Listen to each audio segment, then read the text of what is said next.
Le col qui est juste là, c'est Makuyama. Et en prenant tous les cols qui sont là,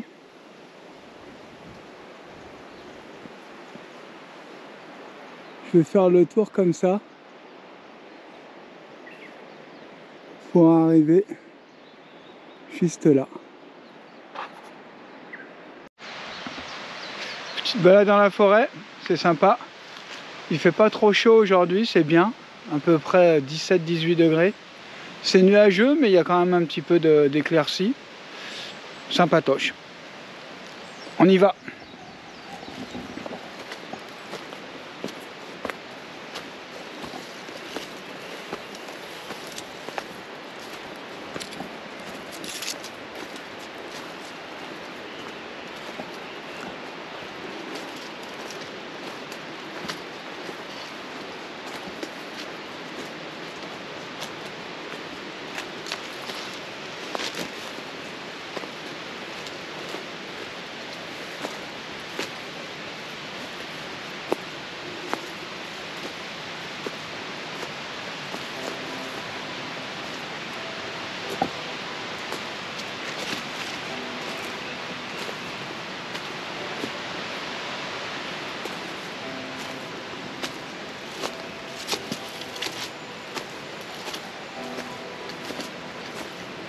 Il y a l'air d'y avoir une rivière là aussi. Mais toujours le même problème. Très difficile d'accès. Alors l'eau est particulièrement claire. Pratiquement de l'eau de source. Donc pour que personne ne puisse descendre,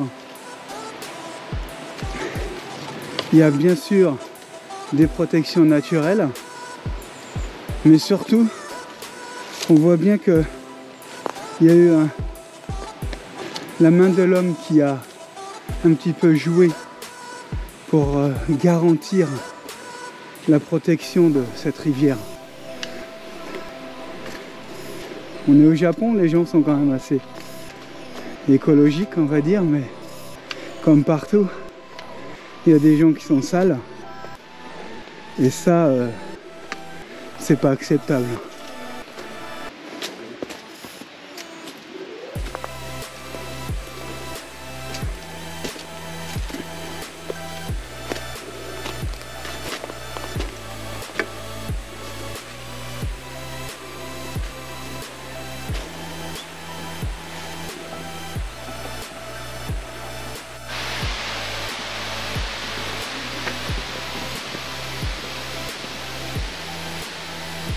Donc ces arbres-là, on peut les comparer aux ifs qu'il y a en France.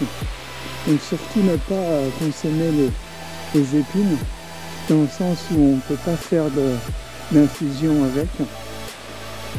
Maintenant, les sortes épicéas qu'il y a en France sont les pins noirs au Japon. Et là, par contre, on peut faire des infusions avec les épines.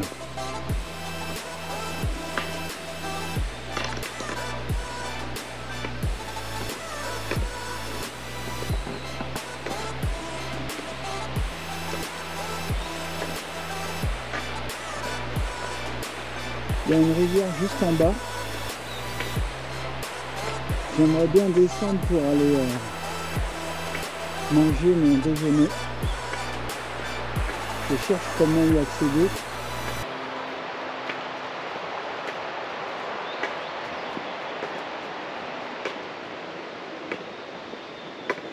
Ça sont des bambous. Il y en a beaucoup parce qu'on est au bord de la mer, donc c'est une végétation luxuriante. Là-dedans, c'est pas très facile pour marcher parce que vu qu'il fait plus chaud, c'est des érables. Vu qu'il fait plus chaud, on peut tomber sur des serpents, des sangliers, des ours, des singes, des daims, des grosses araignées, un peu de tout quoi.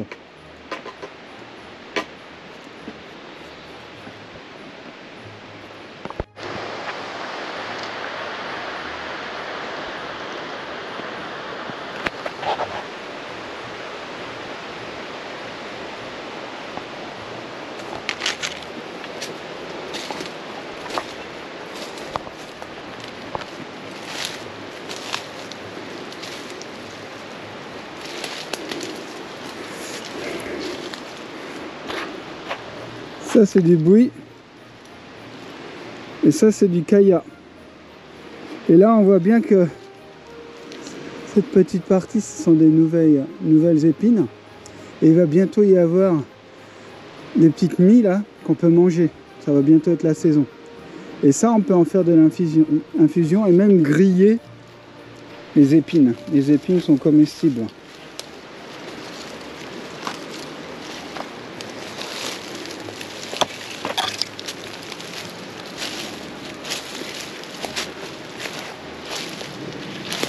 Donc tout à l'heure, je parlais de serpents, d'animaux dangereux. Bon, il se trouve que ça, c'est un vrai chemin. C'est pas pour autant qu'il n'y aura rien, mais comme ce sont plus des pins, ça fait plus forêt. Et je pense qu'il y a moins de serpents dans ce genre d'environnement. Après, les plus gros animaux, bon, il faut faire du bruit et puis normalement, on les croise pas. C'est justement lorsqu'on fait pas de bruit qu'on peut tomber sur des animaux sauvages.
C'est pas mal ici.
Très bel endroit, super content de la journée.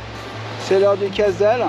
J'ai trouvé mon petit coin de paradis, vraiment content. J'espère que la vidéo vous a plu.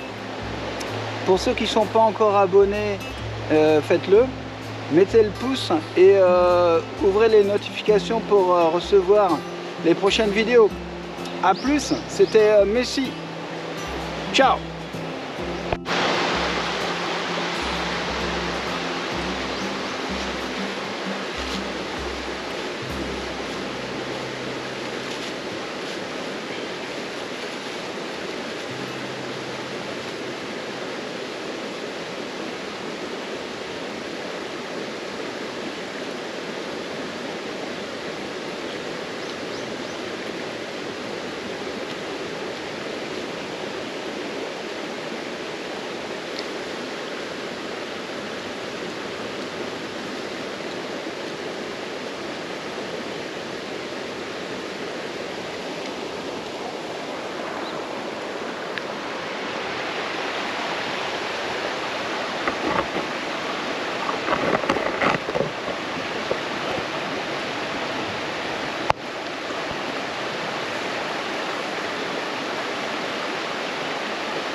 Bonjour à tous.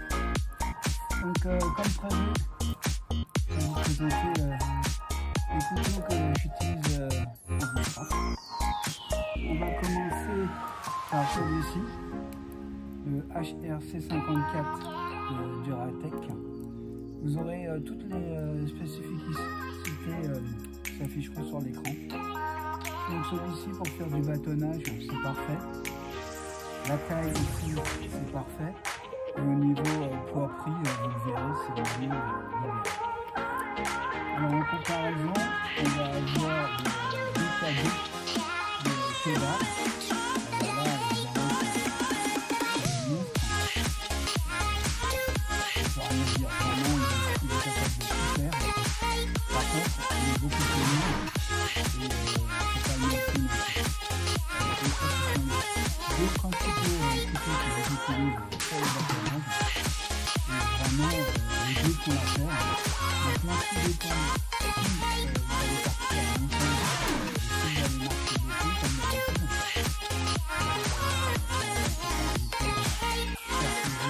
Quand on a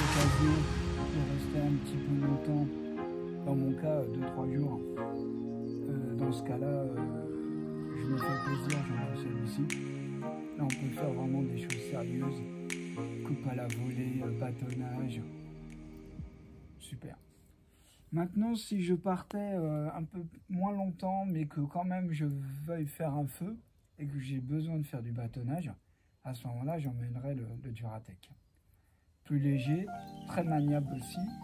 Et bon, si jamais je bâtonne et que je le lâche, bon, bah, grâce à cette sangle, pareil pour celui-ci, le couteau ne tombe pas et je ne risque pas de me blesser. Donc les sangles sont indispensables, ainsi que les gants. Donc toujours avoir une paire de gants en cuir avec soi, été comme hiver. Donc maintenant la deuxième paire que je vais vous présenter, ce sont mes scies. Donc celle-ci c'est la Silky Gongboy 240. Donc très bonne scie. On peut l'utiliser seulement en tirant, donc il ne faut pas essayer de pousser, on tire pour scier uniquement, sinon elle se casse. Et c'est très efficace, ça marche vraiment bien sur tous les bois, mais peut-être mieux sur les bois plus souples. Et puis pareil, au niveau de poids et au niveau prix, c'est complètement différent de la boréale. Là aussi, vous allez avoir les informations qui vont apparaître à l'écran. J'ai entendu déjà que on peut changer les lames sur les deux sites. Et au Japon, bah, on a la chance d'avoir des lames qui sont au même prix. Donc du coup, c'est pas un problème pour les changer. Ici, il suffit de les dévisser. Et ici, il y a deux petits clips. Il suffit de retirer aux deux extrémités. Ici et ici. Et vous pouvez retirer la lame très facilement. Pour la monter, hein, je vous avais déjà montré, c'est vraiment facile.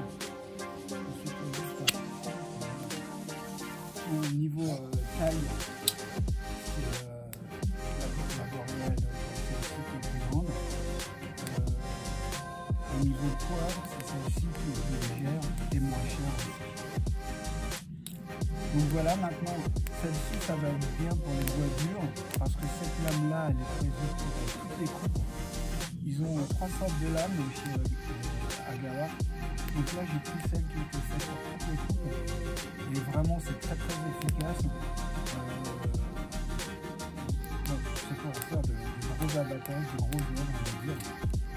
Lorsque vous partez plus longtemps et que le poids n'est pas très important pour vous, là vraiment on se fait plaisir. Et puis on peut faire des gros feux. On peut faire des rondins de 15-20 cm de diamètre sans problème.